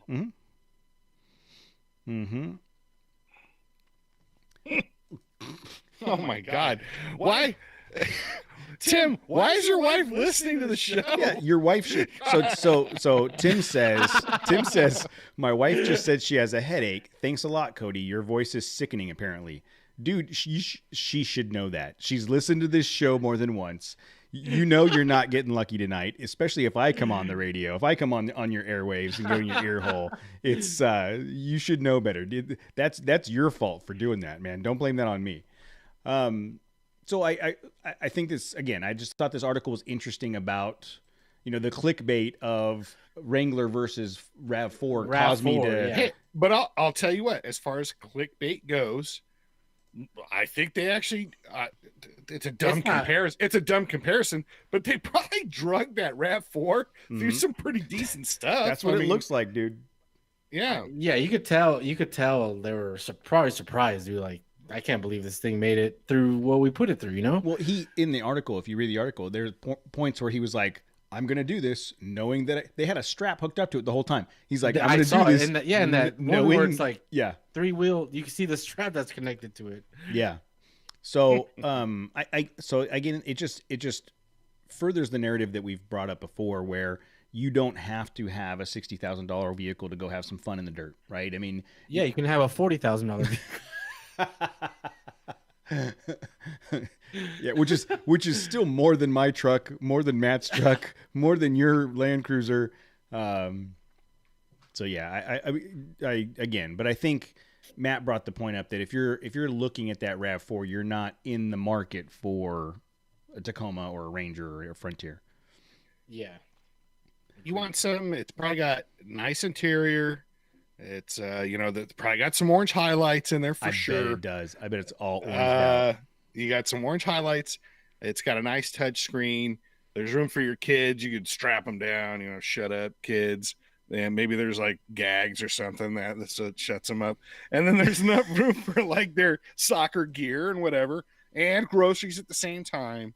So, and then if the road gets slightly wet on the way home from the store, you just push a button. You got 4-wheel drive. Golden. You're golden. That's it.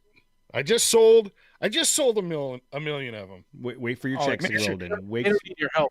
Yeah. Make sure it has that Toyota emblem on it too. People will go crazy. Okay, moving on to some feedback. You already read the review we got. We got an email from Jerome Banks a couple days ago, and the title is Matt's People.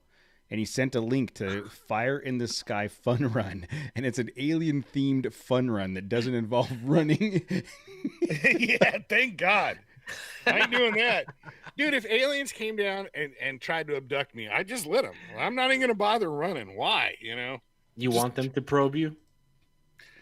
you know what? Sometimes I get lonely and I'm just looking for some attention.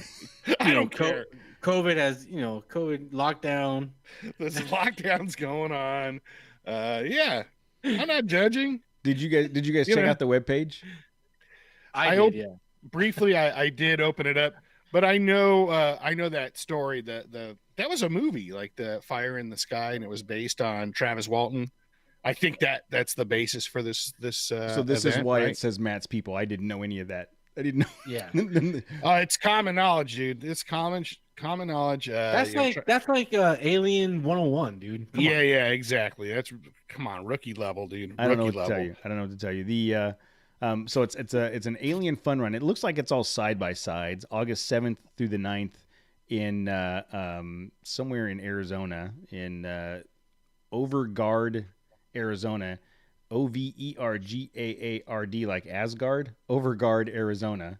And they do there's a bunch of off-road runs, and I was wondering if they let you show up in the Frontier, even though it's not a side by side. It's close, but I don't really want to hang out in those situations. Like, I'll pass. Really? It sounded like something you'd want to do. Off-roading and aliens? Yeah, that's what this show's about for you. This show's about aliens? I mean, you want it to be. You and Jose want it to be. I have to constantly bring it back. Well, look, I like the stories and stuff. I think they're interesting. But, I truth be told, I don't believe any of that stuff. I wish it's entertaining, dude. I want it to be real, but in the back of my mind, it's like nothing cool like that ever. Nothing like ever happens. And it's at this point, I've heard like every story. I know all the stories, and they're all just stories. I guess that's the thing. Like I've already heard them all, and none of them are very convincing. That's it. And so. I don't want to get exposed to a bunch of people that are like trying to convince me otherwise. And so that sounds like a horrible time. Just people trying to show me a bunch of like evidence or whatever. I bet it's not. I bet it's more just a reason to go out into the desert, drive by a barn and a phone booth and drink some beer. That's all that's happened. No one's trying to educate anybody. Okay, cool. Then it sounds like a great time. You're in Overgaard, Arizona. There's no education happening anywhere near that place. And it's funny. I don't know anything about Overgaard, but it's close to where Tim lives. Dude, you just killed him. You just we lost all our listeners. All of our. Overgaard. I just went through our. Way to go. I just went through our email list, and I didn't see Overgaard, Arizona, anywhere near there. So I think I'm safe. I don't think we have any listeners in Overgaard. Man. Tim's like, dude, that's the city next to mine. No. Tim lives. That was Jose that hit you. Tim lives in Undergard. He's in Undergard all day long. Man, no, you guys leave Tim alone, man. No, what? He started it. He always starts it. It sounds like my kids.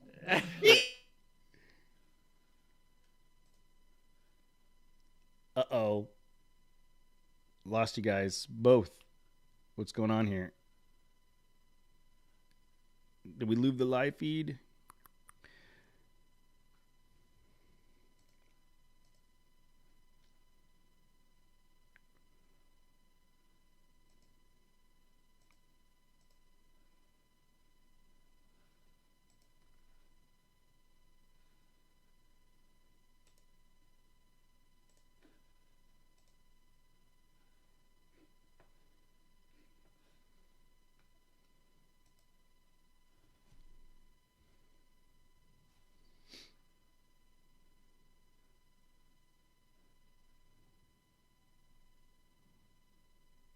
All right, so you guys can still hear me on the live feed. We just can't see them.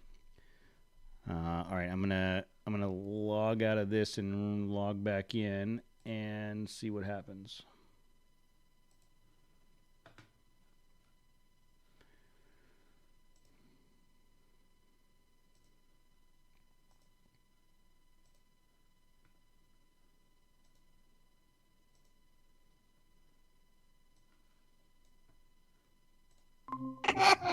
What happened? What happened? We've been having our own conspiracy show. It's been great. Well, fortunately, nobody could hear it. Oh, it was the best. So everybody's back. Okay, so it says that they can see you again. We're on the YouTubes again. Yeah, we're back on the YouTubes, and Tim says he can see you guys. That was the best minute and a half me and Jose ever had. It was the best, highest quality content. You guys all missed it. Yep. All right. Okay. Well, let's go back to the last piece was Elam. Do we want to try this? Do we want to try to find the 1 minute 20, the 1 hour and 24? Because he. Do you have it pulled up? I'll pull it up right now. He had said that, so I got a voicemail from Elam that said that I dropped an F-bomb at 1 hour and 24 minutes. You probably said fudge. On episode 126. So we're going to try to quickly go there. And so this will be an edit point, but we're going to try to quickly go to episode 126. Welcome to the... And listen to it. Stopped. And I don't know when I'm going to go through. Got to there because it's a giant store with every kind of candy you can imagine, all kinds of toys, all kinds of foods. They have ice cream places in there. They have all. So it was one of those, like I had a regular path to Vegas when I was making that trip for work. And I knew like, okay. What? It's like a giant. It's like a Buc-ee's, like a Buc-ee's fuel stop. I don't know what that is. Like a giant gas station. And keep going.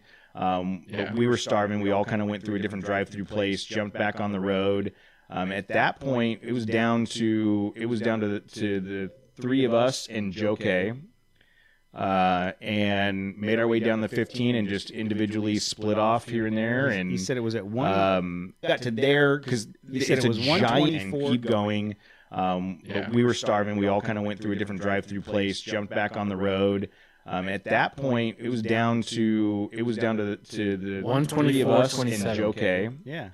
And made our way down the 15 and just individually got to there because it's a and keep going. That's 124, 27. We were right there. starving. We all kind of went through a different drive. So I'll have to pull it up for next week. But Elam's trying to claim that I dropped the F-bomb and not Jose. People are so confused right now. They're like, "What the hell am I listening I'll to?" trim all this out. I'll trim all this out for the actual show, the live feed. Yeah, you guys are on your own.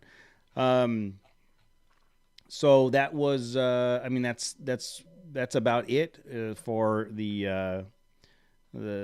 Oh no, I take it back. So next thing is the Mountain Hatch winner. So Alex, you guys saw the message we got from Alex about winning the Mountain Hatch. He's super excited. He's up in the San Luis Obispo area.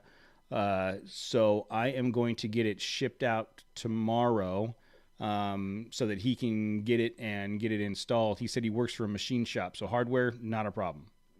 Oh, okay, good. Yeah, so I was going to try to get it shipped out this weekend, and I dropped the ball. So I will. It's sitting here in the studio. I'm looking at it. I will set it off by the front door before I leave for work tomorrow, and make sure I take it and go from there. But we'll get that shipped out to him. So I'm glad that he got to hear it and won, and he's stoked. Perfect. So. Perfect. No, that's it's going to a good home. Yep. Okay. Well, anything else, guys? I mean, we're a little bit shorter than normal because we didn't have an interview today. But is there anything that I know you guys are still laughing at? That I kind of see the Tim and Casey content going on in the background. So we need to have a whole separate episode. One of these episodes needs to be just like we'll give everybody that's in the live feed just the link to the hangout so they can join us and we can do this live. Yeah, we need to have Tim on the show. No. Yes. No. Yes. No. No. He can fill in for me one night. He can fill in for me one night. How about that? You two and Tim have a show without me. Yeah, we'll talk about all the alien sightings he sees out in the Arizona desert. In Undergard? That's right. In Undergard, Arizona? Yeah, Undergard, Arizona. He could talk about where he was when the Phoenix Lights happened, right? Oh, that happened. Exactly. Cody's like, "What's that?" Yeah, whatever. I don't know. Oh my God. Yeah. So okay, well, cool. I mean, we covered a handful of things. It was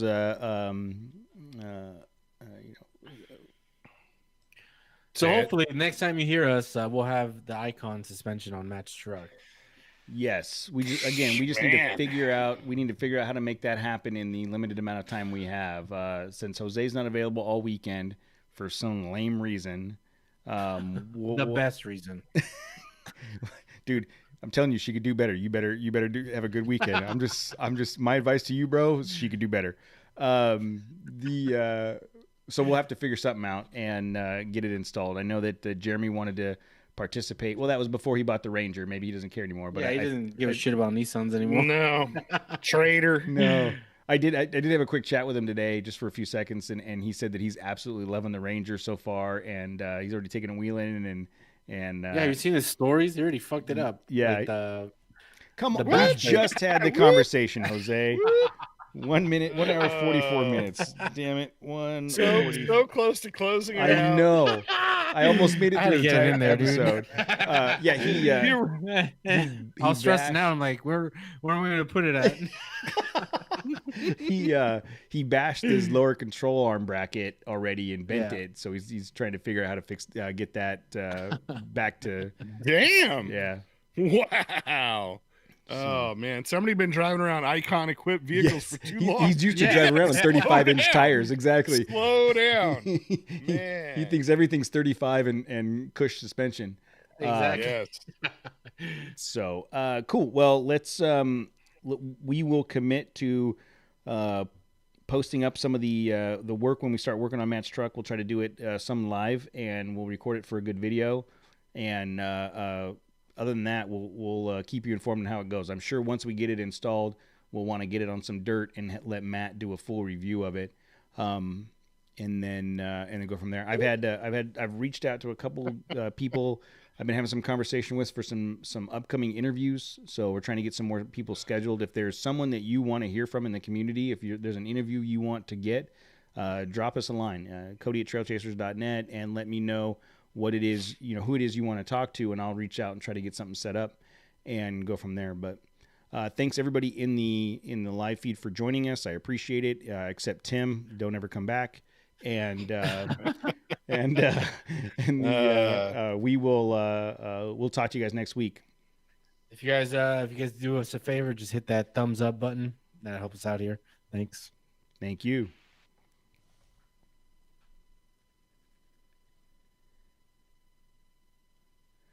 Okay.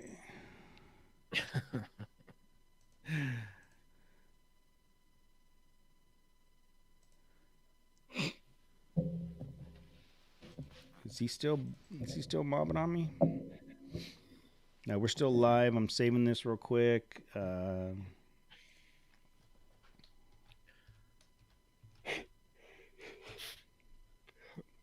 Thumbs down for Cody. Thumbs up for Matt and Jose. So we're still up 1 thumbs up. You guys suck so bad. Exactly. Why do you suck so bad? All right, everybody. Who we got in here? We got Mud Raider, Tim, Casey, Susan, Raf 62SS.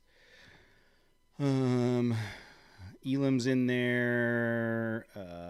Looks like at one point we had, where did I saw someone else in there earlier? I saw Super Duty or Duty Driven in there. Jeffrey Woods. All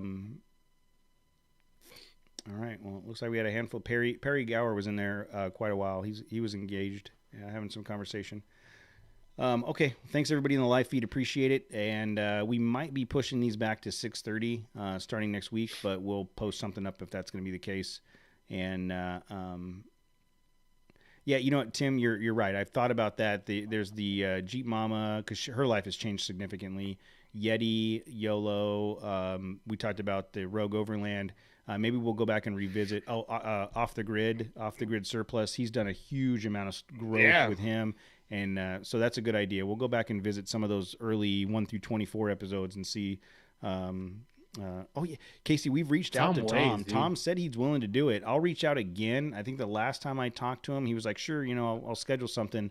but he hasn't committed to it. He was too busy like climbing the Himalayas or no, he's too busy jumping out of helicopters onto ski a mountain. Yeah, exactly. That guy's madman. He might be in space right now for all we know. That's what he does for a living. You know that, right? Yeah. Ski tours, he does the extreme helicopter ski guide.